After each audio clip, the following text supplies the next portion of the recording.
말씀의 제목을 다 함께 따라해 주시길 바랍니다. 주님은 세상을 심판하러 오셨나? 주님은 세상을 심판하러 오셨나? 한국 드라마를 보면은요, 잘 이해되지 않는 장면들이 전개될 때가 있습니다. 행복하게 살았던 가정인데 어느 날 갑자기 그 집안의 사모님이 시한부 판정을 받게 되는 겁니다. 그리고 그 집안의 남편은 갑자기 병원에 갔다가 시한부 판정을 받은 부인 앞에서 의사의 멱살을 붙잡고 어떻게 이럴 수가 있느냐고, 절대 이런 일이 일어날 수는 없다고, 아내를 살려내지 않으면 가만두지 않겠다. 마치 부인이 병이 든 것이 의사가 잘못한 것처럼 의사의 잘못인 양 화를 내는 그런 장면, 저만 봤나요?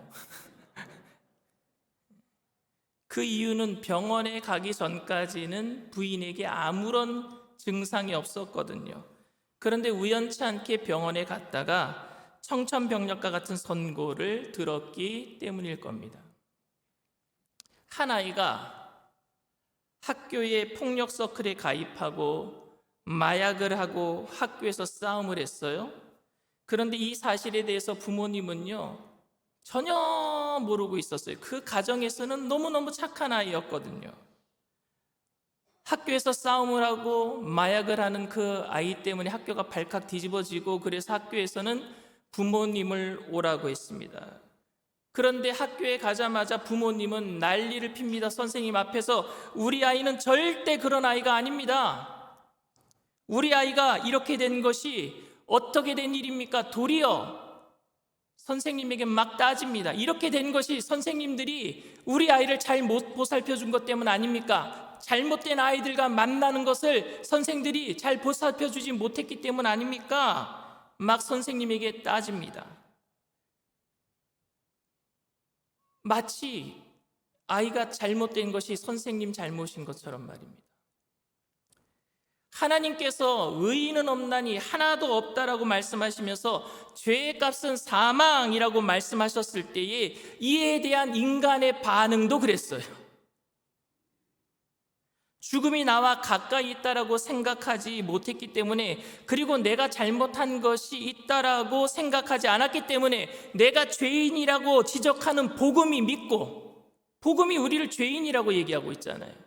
나는 죄인인 걸 몰랐는데, 나는 영원히 내가 영원한 사망의 그 불못에 던져질 것을 몰랐는데, 그것을 선포해 주는 그 복음에 대해서, 내가 죄 때문에 죽어야 한다라는 인생이 내가 왜 죽어야 되는지, 그 죄를 선포해 주는 복음에 대해서 의사와 선생님의 멱살을 붙잡듯이 세상 사람들은 예수 믿는 사람들의 멱살을 붙잡고 싶을 거예요. 그런 이야기를 할 때 말입니다. 사람들은 인생이 참 괜찮다라고 생각을 합니다. 모든 동물 중에서 사람은 만물의 영장이라고 표현합니다. 저는 사람은 동물이 아니라고 생각합니다. 사람은 동물 아니에요. 원래 사람으로 지어졌어요. 어떻게 원숭이가 진화를 해가지고 사람이 되겠습니까? 그런데 어쨌든 사람들은 모든 만물의 영장이라고 사람들을 이야기합니다. 기계를 만들고 문명을 만들어내고 문화를 창조하여 인류가 아름답게 살 수 있다라고 생각을 합니다. 유토피아를 건설할 수 있다라고 생각합니다. 지금도 그 꿈을 버리지 못하고 있는 것 같아요. 윤회 사상을 믿는 사람들은요, 인간으로 태어난 것에 대해서 굉장히 다행스러운 것으로 생각을 합니다. 옛날에 자기가 벌레로 살다가 굉장히 어떤 좋은 일을 했기 때문에 사람으로 태어났다, 뭐 이렇게 생각을 하는 거겠죠. 어떤 사람도 여러분 동물로 살고 싶어하는 사람은 없을 거예요. 근데 어떤 사람은 새가 되고 싶다 그러는 사람이 있어요. 그 새가 되고 싶다라는 말은 새로 태어나서 새처럼 살겠다는 게 아니라 새처럼 날아다니고 싶다라는 말을 할 때 새가 되고 싶다 이런 말을 하는 거겠죠. 그런데 한국에서는요, 예전에 아주 심한 욕 중에 하나가 뭔지 아십니까? 이 금수만도 못한 놈아. 그랬어요. 금수가 뭐예요? 짐승이잖아요. 그런데 짐승들이요, 요새는요 그런 욕을 들으면 아주 싫어한답니다. 왜냐하면은요, 사람들이 왜 자신들과 똑같느냐고, 사람들이 짐승보다 못한 사람들이 더 많다라는 거예요. 짐승들도 그런 욕 싫어한답니다. 어찌됐든지 간에 하나님이 이 세상을 심판하신다라는 말씀은 세상 사람들에게 불편하게 들리는 건 사실입니다. 왜냐하면 아직 우리가 괜찮은 사람이라고 생각하기 때문에 그렇습니다. 도스토예프스키의 죄와 벌 혹시 읽어보셨어요? 거기에 보면은 라스콜라니코프라고 하는 가난한 청년이 등장합니다. 그런데 그 라스콜라니코프라고 하는 가난한 청년은요, 아주 인정사정 없는 전당포 노파를 너무너무 미워해요. 이득만을 위해서 살아가고 있는 그 날강도와 같은 그 여주인을요, 죽이고 싶어요. 그래서 정말로 어느 날 아무도 모르게 그 전당포 여주인을요, 이 라스콜라니코프가 죽여버려요. 그리고 그 여인은 죽어도 마땅하다 합리화를 시킵니다. 내가 안 죽였으면 다른 사람이 분명히 죽였을 거야. 왜냐하면 저 여자는 죽어 마땅한 여자야. 그러면서 문득문득 살인에 대한 불안한 마음이 들기는 하지만 자신의 성공을 위해서 열심히 일해서 이제 성공의 길로 나아가기 시작할 때쯤 그때 사랑하는 여자 소냐를 만나요. 소냐는 라스콜라니코프가 자기를 만나기 전에 전당포 노파를 죽인 것을 알게 돼요. 그리고 그 자기가 사랑하는 남자인 라스콜라니코프를 설득합니다. 그래서 죄값을 받도록 해요. 결국 라스콜라니코프는요, 소냐를 사랑했기 때문에 죄값을 치르기 위해서 시베리아 벌판으로 떠납니다. 끌려가요. 도스토예프스키의 죄와 벌에서 말하고 싶은 것은 주인공이 성공한다고 할지라도, 그 라스콜라니코프 청년이 성공한다고 할지라도 노파를 죽인 죄인이라는 거예요. 원래 죄인이었다라는 겁니다. 우리 인생이 지금 아무 문제 없이 잘 살고 있는 것 같지만 결국 죄값을 치르기 위해서 죽음을 위해서 달려가고 있는 절망적인 인생임을 도스토예프스키는 말하고 싶었던 거예요. 그런 절망적인 인생에서 너희들은 나를 믿지 않으면 다 지옥 간다라는 이 복음 말은 더욱 우리 인생을 처참하게 만들고 애써 우리는 그 사실에 대해서 잊으려 하고 차라리 반감을 가지면서 이 세상에 사는 동안 더 철저하게 나 자신의 일에 몰두하게 만드는 거예요. 그 죄값에 대해서는 난 몰라. 내가 살인한 것에 대해서는 몰라. 라스콜라니코프가 자기 일에 몰두했던 것처럼 말입니다. 그런데 예수님께서 하신 말씀은 나를 믿지 아니하면 심판을 받고 지옥 간다라는 말씀이 아니었어요. 나를 믿는 자는 구원을 받으리라 라는 말씀인 줄 믿습니다. 주님께서는요, 주님을 믿지 않는 사람들은 다 지옥을 보내겠다라고 말씀하신 적이 없으세요. 여러분들이 제가 지금 이렇게 얘기하는 것에 대해서 이단, 혹시 목사님 좀 이단 아닌가라고 생각할지 모르겠지만 말씀을 다시 한번 보시길 바랍니다. 예수님은 예수님 안 믿었다라고 지옥 보낸다는 말씀하신 적이 없으셔요. 오늘 말씀 다시 한번 17절 말씀 보시길 바랍니다. 하나님이 그 아들을 세상에 보내신 것은 세상을 심판하려 하심이 아니요 그로 말미암아 세상이 구원을 받게 하려 하심이라. 아멘. 주님은 심판하러 오신 것이 아니라 구원하러 오신 줄 믿습니다. 심판하러 오신 게 아니란 말입니다. 구원하러 오셨어요. 아주 아픈 사람이 있었습니다. 그런데 정작 그는 자신이 아픈 사람인 것을 모르고 지냈어요. 그런데 병원에 갔더니 의사가 당신은 얼마 살지 못한다라고 판정을 내렸습니다. 그러면서 이 약을 먹으면 살 수 있습니다 라고 약을 먹기를 그 의사가 권유했습니다. 그런데 그 사람은 의사의 말을 믿지 못하겠다는 겁니다. 왜냐하면 자기에게 자각 증상이 나타나지 않으니까. 지난 수요일이었던가요? 오후에 이 심장 이렇게 그 마사지하는 거 배우는 시간이 있었어요. 저희 그 교직원들이요. 근데 그분이 오셔가지고 설명을 해주는데 화면을 보여주시는데 어느 날 갑자기 건강한 사람이 픽픽 쓰러지는 거예요. 그게 뭐냐면요, 피 속에 혈전이 지나가다가 혈관이 막혀가지고 그래서 쓰러져서 그 골든타임 4분 안에 이 심장을 이거 해주지 않으면 죽는다라는 거예요. 어느 날 갑자기 자각 증상이 없대요. 그런 그 심근경색이나 뇌졸중 이런 거 자각 증상이 없는 거예요. 어찌됐든지 간에 자기에게 자각 증상도 없고 의사를 그러니까 자각 증상이 없으니까 의사가 나한테 약을 팔려는 거 아닌가? 믿을 수가 없다라는 거예요. 그래서 혹시 약을 팔기 위해서 이렇게 나에게 너 조금 있으면 죽는다라고 말하는 것 의심이 들었다라는 거예요. 그래서 약을 먹지 않고 집으로 돌아가 버렸어요. 그리고 얼마 안 있다가 그 사람은 죽고 말았습니다. 의사가 이야기한 바로 그 병 때문에 죽고 말았던 거예요. 또 한 사람이 있었어요. 아주 멀쩡한 사람입니다. 아주 멀쩡한 사람이에요. 그는 아프지 않은 사람입니다. 그런데 의사가 그에게 불로장생의 약이 있다라고 소개를 합니다. 이 약을 먹으면 건강하게 아주 오래오래 산다라고 말했습니다. 그런데 멀쩡한 사람은 그 약이 필요 없다라고 안 먹겠다라고 했습니다. 이 말을 들은 의사는 화가 나서 당신이 오늘 이 약을 사서 먹지 않으면은 이 약을 만든 제약회사에서 자객을 보내서 오늘 저녁에 너를 죽여버릴 거야, 이렇게 얘기를 한 겁니다. 그 사람은 고집이 있어서 나 안 먹겠다고, 안 사 먹겠다고, 그리고 집으로 돌아갔습니다. 그런데 그날 저녁에 진짜 그 제약회사에서 자객을 보내서 그 사람을 죽이고 말았습니다.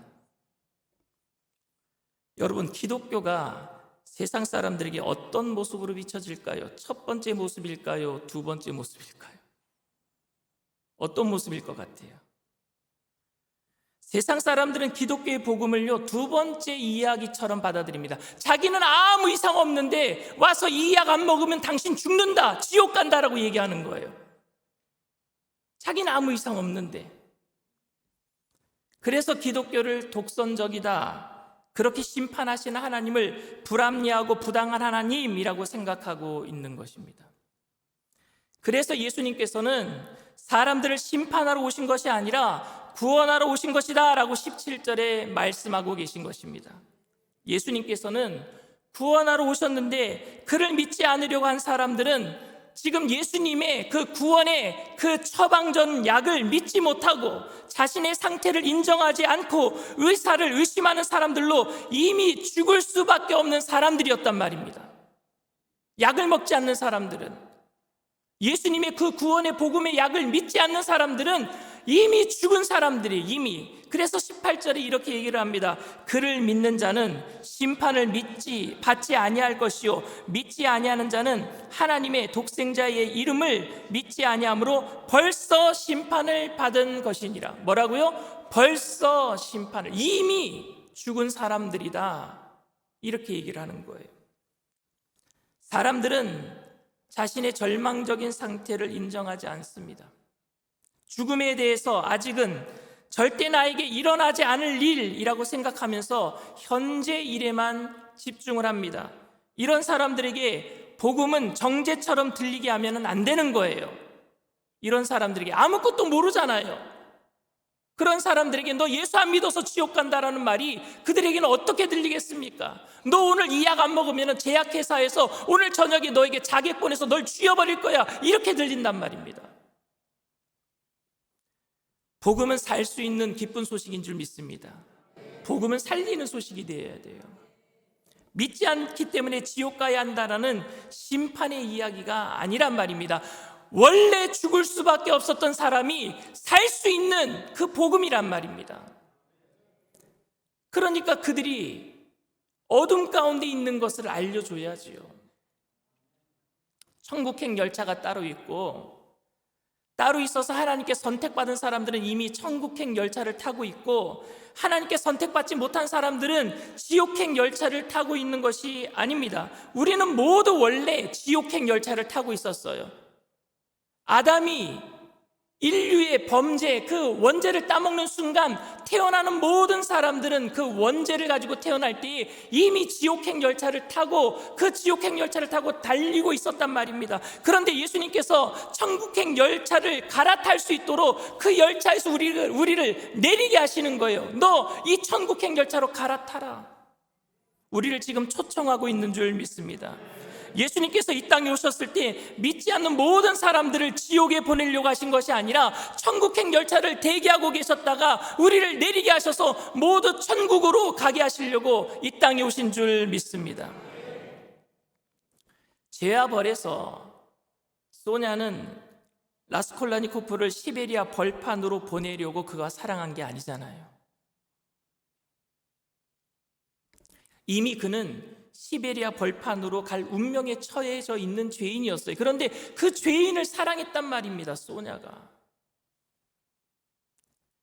요한복음 1장 5절에 이렇게 얘기합니다. 빛이 어둠에 비치되 어둠이 깨닫지 못하더라.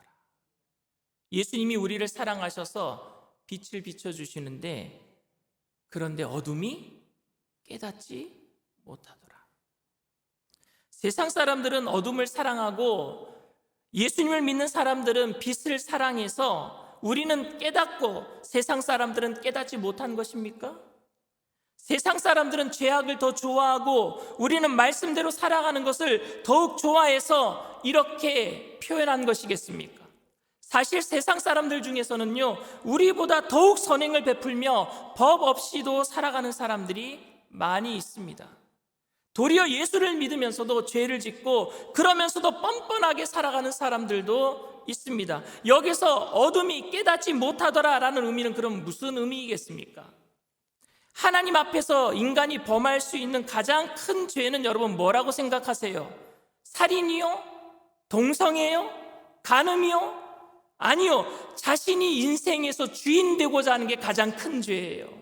죄의 근원적인 게 뭔 줄 아십니까? 나도 하나님처럼 되고 싶다라는 거예요.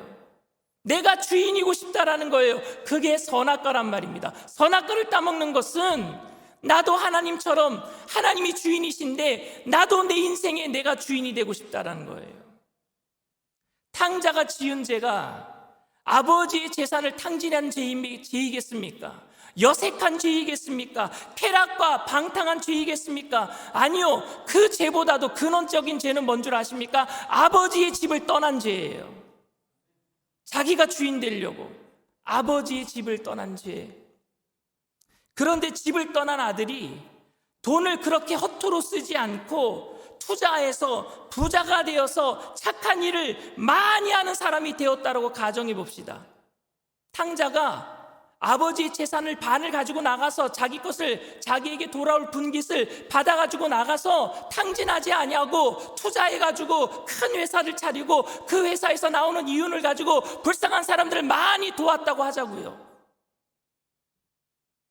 그런데 아무리 착하고 아무리 성공했다고 할지라도 아버지를 떠났기 때문에 죄인이란 말입니다. 결과보다 심각한 것은요, 아버지를 떠난 동기, 죄란 말입니다. 탕자에게 있어서 사업에 성공한 것보다 망한 것이 복입니다. 왜냐하면 아버지께로 돌아왔잖아요. 아버지께로.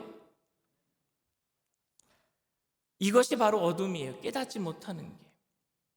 세상에서 법 없이 살고 깨끗하게 살고 성공해도 깨닫지 못하면 뭐예요? 어둠이에요. 왜? 아버지께로 돌아올 수가 없으니까. 아버지를 떠난 자신 마음대로 살려고 하는 인본주의, 하나님보다 인간을 더욱 존중히 여기는 인간 존엄, 하나님 없이 하나님 없이 우리 세상에 우리 마음대로 다스리겠다라는 교만, 이게 다 여러분 자기가 주인 되려고 하는 죄 아닙니까? 아버지를 떠난 것도 죄예요. 그런데 집에 있어도 죄입니다. 집에 남아 있어도 죄예요.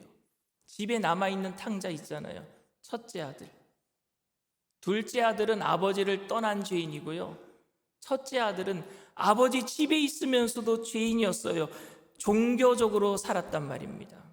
나는 한 번도 아버지의 것으로 내가 뭔가 탕진한 적이 없고 아버지의 마음에 들기 위해서 내가 형식적으로 얼마나 잘 살았습니까? 말씀 지키며 살았습니다. 그런데 그는 아버지에 대한 집에 있으면서 고마움을 한 번도 느낀 적이 없어요.